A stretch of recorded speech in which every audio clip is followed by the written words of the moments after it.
Good morning. How y'all doing today?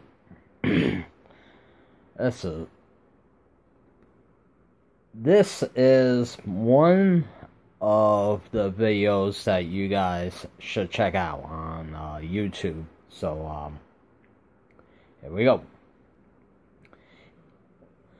The Boeing B17 and the consolidated B24 Liberator. These two World War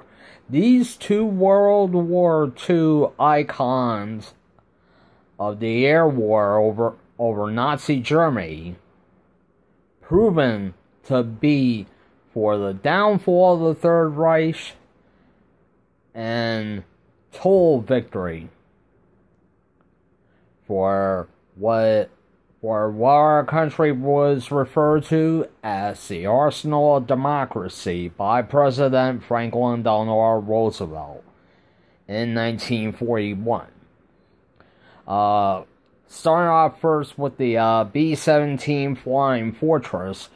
The Flying Fortress was originally planned in 1933 to replace the Boeing B-9, and it was by 1936 the Flying Fortress made its main flight, and it would be the first four-engine bomber to fly non-stop from Seattle to Ohio to Wright Field for testing. But sad to say, the first prototype of the Flying Fortress was lost in an accident as the B-17 was ready for takeoff and the pilot forgot to release the brakes.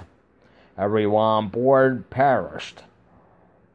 The B-17 program was almost canceled up until 1938, where a pair of Flying Fortresses from Langley Field in Virginia had found the Italian ocean liner Rex, which was 200 miles off the coast of Virginia. And it would cost the commander at Langley Field his job. The B-17 and its teammate, the consolidated B-24 Liberator, made its main flight in 1939 with deliveries for late 1939. Both aircraft were powered by four Pratt & Whitney piston engines. They had superchargers, and was the best aircraft ever to be seen by the crews who flew it. And the B-24 Liberator, thanks to its survivability with the Davis wing, the aircraft could take a lot of punishment. But if you've seen photographs B-24s of one that was involved in a fatal accident that killed 6 members of the crew when the aircraft just cartwheeled up on its nose, killing the gunner, bombardier, navigator, pilot, co-pilot, and the gunner behind the pilot and co-pilot. And one B-24 had lost its wing after it was shot down on a raid over Nazi Europe, over occupied Europe in 1943-44, and the B-24 was basically used for U-boat hunting, to hunt down Nazi U-boats just off the English coast. It was one B-24 and its pilot, Joe Kennedy, took off from an airfield in England to hit a B-2 missile site in France. The aircraft exploded immaturely, killing both Kennedy and his co-pilot. They were the only two on board.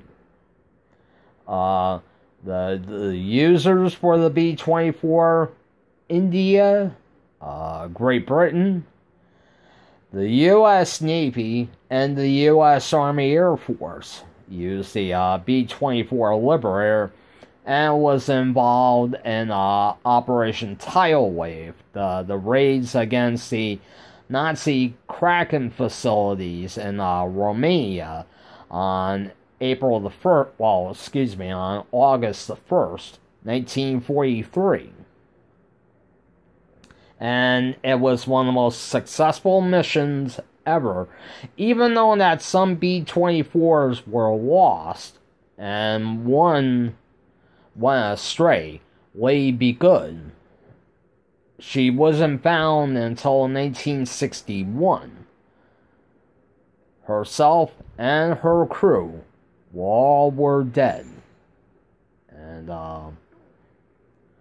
the B-17 and the B-24 would take the war to Nazi Germany. Some would return, some would never return. This video is dedicated to those who paid the ultimate sacrifice. And of the B-17s and B-24s that were produced, and out of the ones that remain today, some are flying, and some are in museums. And the B-24, you could go to Polk City, Florida, to see a B-24 Liberator that Kermit Weeks had fully restored. And there's another B-24 Witchcraft, and another B-24, A Dragon and His Tail. These three aircraft, including the All-American, you would be able to see at air shows or reunions. But these two aircraft, what I think, as a historian, I think both aircraft should not be flying, and that they should be in museums. Because that is one way to preserve a piece of history. Because what these two aircraft had done, and they did a great job for our nation. And to the crews that lost their lives over Nazi Germany, this is in tribute to them and to their grandchildren. And I'd like to say thank you very much for watching this video. Please, like always, rate, share, like, comment, and subscribe. And until next time, have a nice day.